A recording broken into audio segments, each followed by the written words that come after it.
Welcome to Stuff and Whiskey. I'm Josh. And I'm Erin. And we're back with another totally blind head-to-head where we react to the pours and the prices before we find out what we're drinking. If it's an available product, is it worth the money? If it's hard to find, is it worth the hype and the hunt? Stay tuned to find out.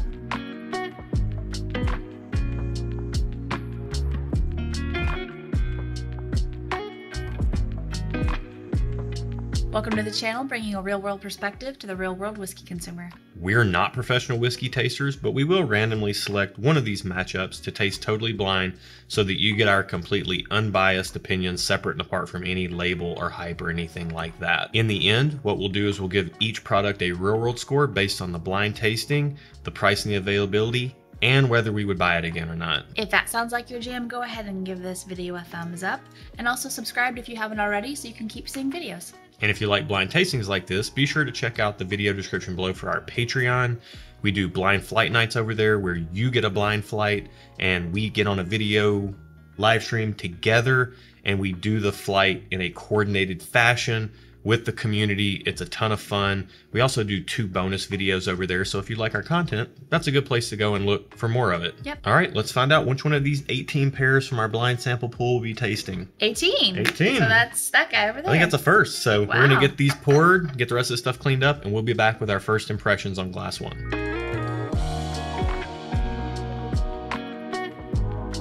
All right, let's get into glass 1. Cheers. Cheers. Very sweet on the nose. Yeah. But I think I'm getting some rye spice too. I was gonna say I was getting some banana. Really?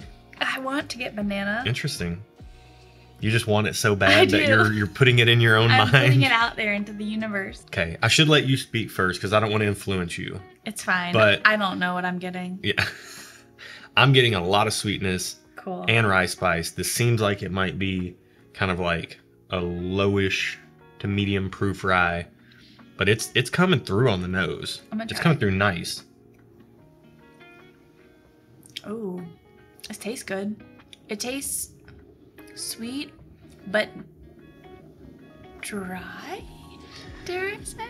That's a really good descriptor. It is very dry. But I like it. It's almost dry like a dry champagne or a like dry wine on the back end. I can't remember anything that we own that tastes like this. And it's coming through in a very interesting way. Interesting. It tastes a little more earthy, a little less sweet on the second sip, but still dry. Interesting. Let's get in the glass too. See what we got. Ooh, this smells like butter. To me. Yeah. Buttery butter. Buttery butter. Pro level tasting Like notes here. Melting butter. Melting butter. Yeah, I'm getting kind of a fruity sweetness with that buttery note. It is more buttery than glass 1 on the nose. Glass 1 was more of like a concentrated sweetness and rye spice. This is more of just like a fruity sweetness, a little bit more rounded, it seems like. Interesting. Oh, this tastes more earthy to me. Light, kind of earthy, something else. Wow, I'm getting a dry finish on this too. Is it just the night for it? Are you getting that? Maybe it's residual from glass Maybe. 1. That's why we take time with these and clear our palates out in between when we actually properly assess the I glasses. might be, but it's not as dry as glass No, one. no, not as much nearly. But yeah, this like glass 1 almost comes across like a really dry white wine I don't know. note to They're it. both really good. I'm gonna have to take. I gotta go one more sip on glass 2. I'm gonna have to take some time with both because I don't have a favorite right now. I like them both. Yeah, I'm getting on glass 2. I'm getting a little bit of a darker flavor profile. Yeah, I think it's same. coming through with a little bit of caramel underneath that what I think is rye spice and dryness. Yeah. But the second one kind of is burning now too. That I'm finished with it. Yeah. It's burning like right here. this is a really interesting comparison. I'm kind of confused, but we're gonna take some time. We're gonna figure out what's going on with these glasses, clear our palates out and all that good jazz, and we'll be back with our full tasting thoughts after this.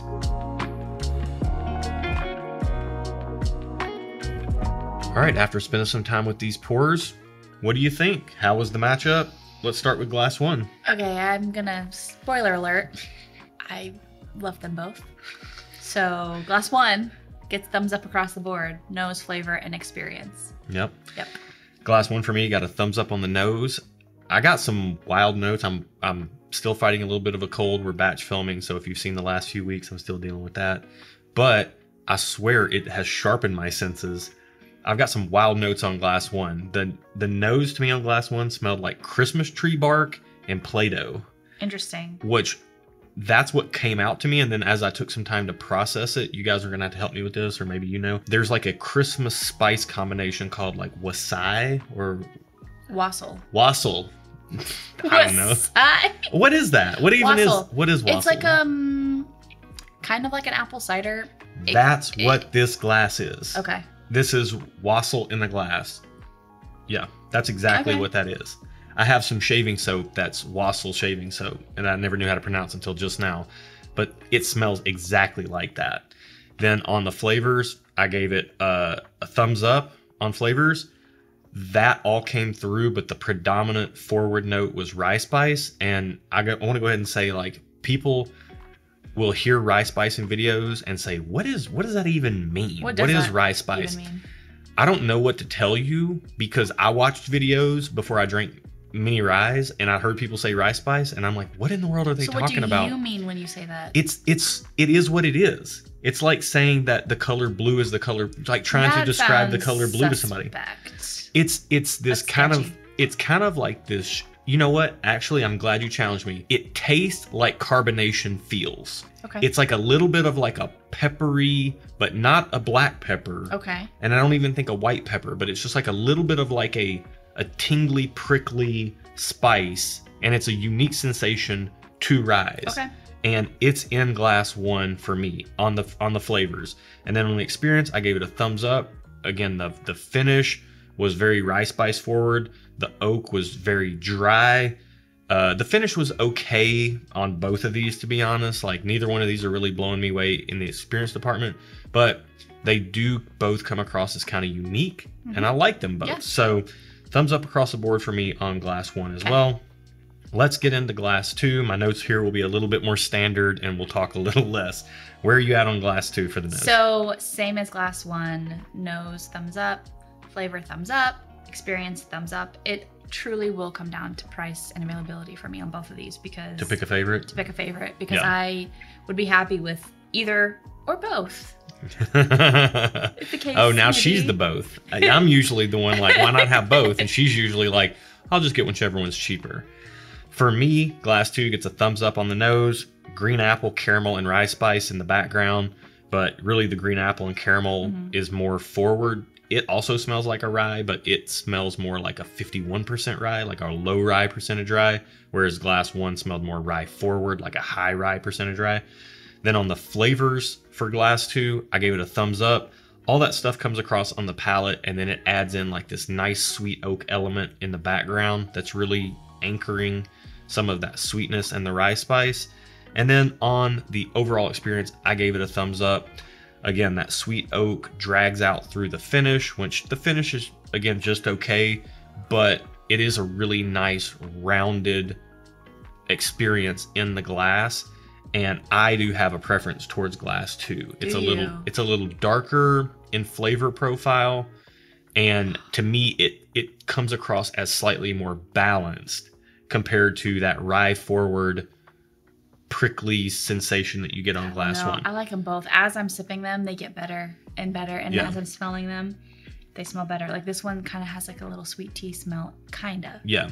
I would reach for glass two much more often than glass one. I personally, being more of a bourbon guy, probably wouldn't reach for either of these a whole heck of a lot, but glass one would definitely be more of like a mood pour for me. I'd have to be in the mood for that rye forward experience, whereas glass two, if somebody poured that for me, even if I was wanting bourbon, I'm still getting a little bit of that sweetness. Okay. I can't wait to find out what this matchup is. Can we find out what they are? Let's get to it. Okay. All right, let's find out how much these cost first, and then find out what we've been drinking. Okay. So glass one is number 25, and glass two is number 24. So number 25 is $25. Okay, I'm happy with that. What's glass 24? $30. Okay, I'm happy with both of that. Yeah. Off camera, I just said I hope these are no more than about 35 or 40 bucks, and I really would be happy paying under 30 for both of these. Yeah, and I said I hope there's not a huge price disparity, and there's not. Let's find out what glass one is, number 25. 25? Bulleit Rye. Really? Okay, so that's a 95% rye, and that was that rye forwardness I was getting. Very interesting. That's your mashed potatoes and gravy. That's your comfort rye. That was what I started off on. Like my new comfort rye is New Riff probably, or Rare Breed, but I don't know. This is fascinating. This really stood out to me. You're probably more shocked at these results than I am. Yeah. I'm loving it. Well, what's number 24? Sazerac Rye. Okay, that makes sense. I can tell you if you're picking based on price and availability, the Bulleit Rye is cheaper and easier to find, right? So that's just a fact of the matter. Sazerac has kind of gotten this cult following around it. I'm like shook right now because after finding New Riff Rye and Rare Breed Rye, I was ready to be like, bye Bulleit, bye Felicia, like just see ya, but I ain't mad at it. These are both good. They're both 90 proof. I think Sazerac's 90 proof. I think Bulleit's 90 proof. Yep. So these are both lower proof. They came across that way, but even though they came across low in proof as far as like the finish and the mouthfeel and all that stuff, the flavors are there. The flavors were there in both glasses. Yep. So kudos to both MGP, who makes rye for Bulleit. Okay. And kudos to Buffalo Trace for making a nice rye in Sazerac. So retail score, price and availability. Let's start with glass 1, Bulleit Rye, $25, readily available in pretty much every single market on the face of the earth. Where are you at on retail? So as I said before, I was ready to say deuces to Bulleit, but I can't tonight. I have to keep it around. So it gets 2 thumbs up on retail score because it's so readily available and the price is like awesome. And then we run out of Bulleit here at home. You go to the store. There's a bottle sitting in front of you on the shelf for $25. Are you buying it again or not? Yeah, it gets a thumbs up. I am. Thumbs up on consumer score. Yeah. For me. Yeah, I wouldn't hate it if I didn't, so it's not getting 2 thumbs up, but I would buy it. Yeah. Bulleit for me is 2 thumbs up on retail. I mean, the price and availability, you just can't beat it. Yeah. It's MGP rye. They do a really good job on this Indiana rye. We do like it. Consumer score, would I buy it again or not? Thumbs up. If we run out of Bulleit, I'll buy another bottle. Yeah. Again, like you said, not heartbroken if we don't, but it's always good to have a bottle around, especially great in cocktails, but it does sit well by itself. It does, and I think it speaks well to the price point because it's not so expensive you can't use it as a mixer. Right. But it's also a good one on its own. Yeah. Sazerac Rye, a little bit harder to find. Yeah. Honestly, in some markets, completely impossible to find. In our market, it's here and there. I actually saw a bottle at a store today. Oh, yeah? Sitting around, but that's not a regular occurrence. Okay. That's more of like, you got to catch it at the right time of the month. You know, you got to ask around a little bit. You might have to go to a few stores to get your hands on it, but it is $30. What do you think? So it gets a thumbs up for retail score. It's a good price, and the availability is spotty, so it doesn't get 2 thumbs up, but yeah. For me, I'm going to give it on retail, as far as price and availability go, I'm going to give it a just okay.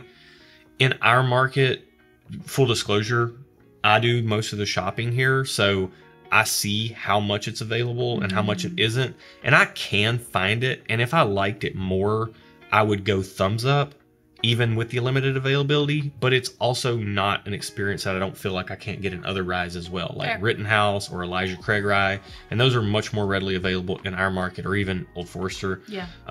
So there's other ryes that I can get without having to deal with the hassle of Sazerac Rye. It's a really pretty bottle though, and I like to have one around, so I'm going to give it a thumbs up on consumer score, primarily because honestly, that's it. I'm being a little bit of a tater here, but the bottle's beautiful, and I just like having it around. Yeah. So I don't know if we did my consumer score for Sazerac. We just did my retail score. Oh, did we not? Okay. Are you buying Sazerac? Sure. For $30 on the shelf? Thumbs up. If it's there, I'm buying it. Look at us. I'm getting ahead of myself. It's okay. It's been the theme of the night. Yeah. All right. Let's get into our real world scores. We get our real world scores by adding up the thumbs you see on the screen. There are 10 possible points, but this ain't your everyday 10-point scoring system. It's more like a bell curve. We found that most products, even the hyped up allocated stuff, kind of falls right in the middle of that bell curve when you're tasting totally blind. And what we're personally looking for is the outliers that can separate themselves from the middle of that bell curve. That's what we like to spend our money on, and that's what we like to recommend to you guys as well. With that said, let's get into our real world scores, starting with glass 1, Bulleit Rye. Where are you at on real world score? So the retail score, the price and availability really helped Bulleit out, and it gets a 6 out of 10, which is on the high end of that middle range. Right. Still in the middle though. Bulleit Rye for me also gets a 6 out of 10. Now, this is a very interesting score for me as well, because that retail score helps out.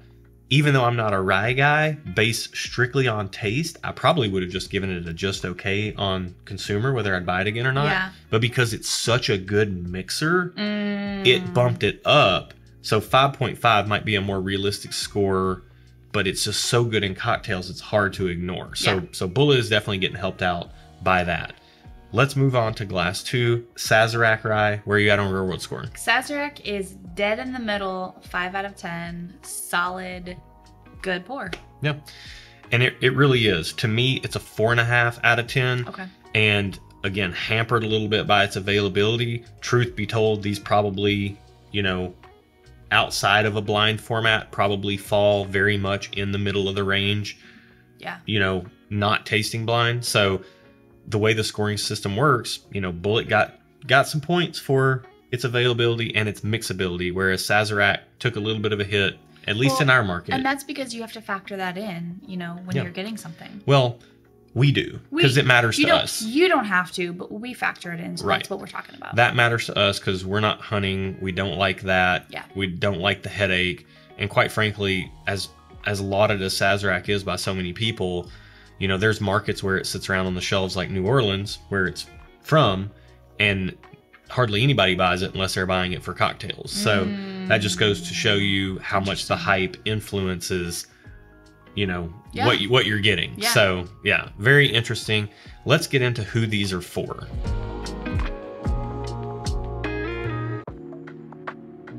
So for me, Bulleit was my entry-level rye. Yeah. So I think the Bulleit specifically could be for anyone looking to get into ryes. You don't want to spend a lot of money to try it. Try Bulleit. You won't, you know, lose a lot of money if you don't like it. Yeah. I think Bulleit is a great intro to rye because it showcases the rye spice so well. Like as soon as I took a sip of it, I was like, this is a rye. You did say that. Like this is what rye tastes like. If you want to know what rye tastes like, try Bulleit. Yeah. There's an earthiness there. There's kind of like a pininess there. It's a really great intro pour for that. And again, as we said, great in cocktails. Bulleit knows what they're doing with this product. Yeah. If you only want to get one rye and use it for a bunch of different things, neat in cocktails, Bulleit, I would say, is a pretty solid choice. And when you were going out on the town a lot, Bulleit on ice. That was my go-to. Bulleit on the rocks was like, because I didn't know what else to get, so I got what I knew. Yeah, so try that. As far as Sazerac goes, if you can get it in your market, definitely buy it and try it. Yeah. It's a beautiful bottle. Yeah. It also goes great in cocktails, just like Bulleit Rye does. However, with its limited availability, if you can't find it, I'm just going to tell you right now, flat out, my opinion, don't sweat it. It is a low rye percentage rye, and you can get that in many other products. We'll see when it pops up, or maybe it already has popped up. We got so many things in our blinded sample pool, I don't even know. But to me, this reminds me a lot of Elijah Craig rye. So if you can get Elijah Craig in your market, but you can't get Sazerac, to me, that's a super comparable. And I think I actually prefer Elijah Craig, at least non-blind. And then if you can't get either one of those in your market, just grab a Rittenhouse rye and add a little bit of water to bring the proof point down to closer to 90. I mean, I've even done that with you because you have stated that you like Sazerac. So I've poured Sazerac and I poured Rittenhouse with like 5 drops of water and had you try them back to back, and you actually preferred the Rittenhouse. Yeah. So that being said, if you are in a market that does readily have Sazerac, I think it's worth buying. Yeah. If you don't have to hunt for it. It's worth picking up a bottle. Just set your expectations accordingly. Yeah. Because, you know, at the top of the episode, we say, is it worth the hype? Is it worth the hunt if it's hard to find? Sazerac is not really one of those products that's worth a lot of hype.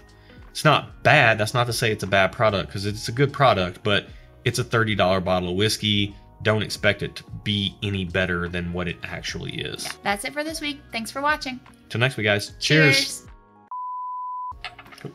I did my bye, which is for patrons only. Yeah. They only get to see that. Yeah, so you side want to of sign me. up for Patreon if you want to see Aaron say bye. Bye. Instead of cheers. No, I don't say bye. I say bye. Bye.